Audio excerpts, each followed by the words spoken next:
So when we're graphing, they often give us equations that we need to use to graph on a line, to draw a line on a graph. Keeping in mind that the x and y values help us find the dots to put on the graph. So if they give me this equation right here, this is a linear equation because it has an x and a y. It can still be a linear equation if it only has y or it only has x. But for now, we won't look at those ones that just have one letter. We'll talk about what has both of them for a moment. What we're looking for is what are sets of numbers that work together to make this equation true. And think about the number 10. There, how many ways you can make the number 10. Like 5 plus 5, or 2 plus 8, or 1 plus 9, or 7 plus 3. There's lots of ways that you can make it, and most of our equations aren't going to be this simple to see, but I wanted you to see how you're looking for a combination of numbers that equal that. I don't want you to rack your brain for it.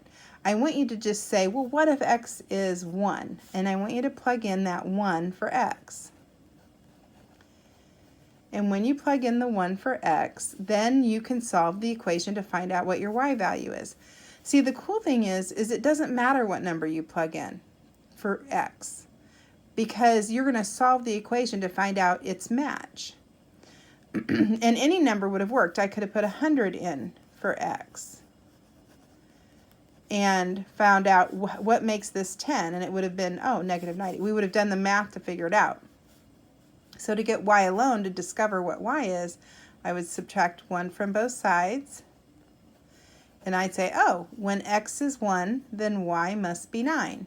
And that would be a set of coordinates I could put on the graph for this equation. If I said, what if x is 0? And then I write the equation, and then I get y alone. Well, 0 kind of just disappears, so y equals 10 when x is 0. What if y is 2?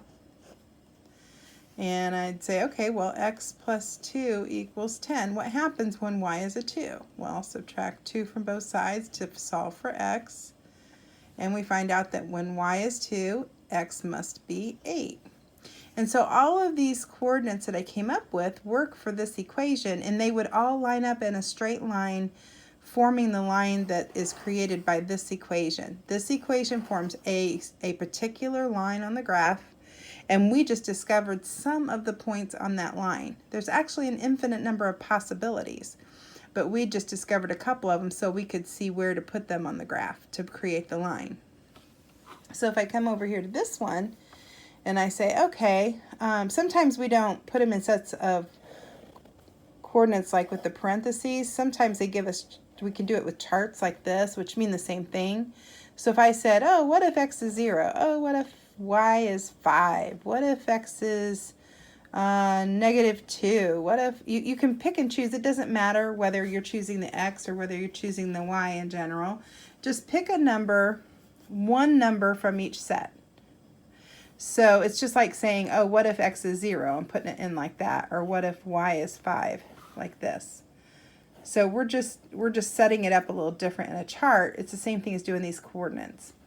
So what I'll do is I'll come over here and I'll say, okay, this time I'm going to put 0 in for x.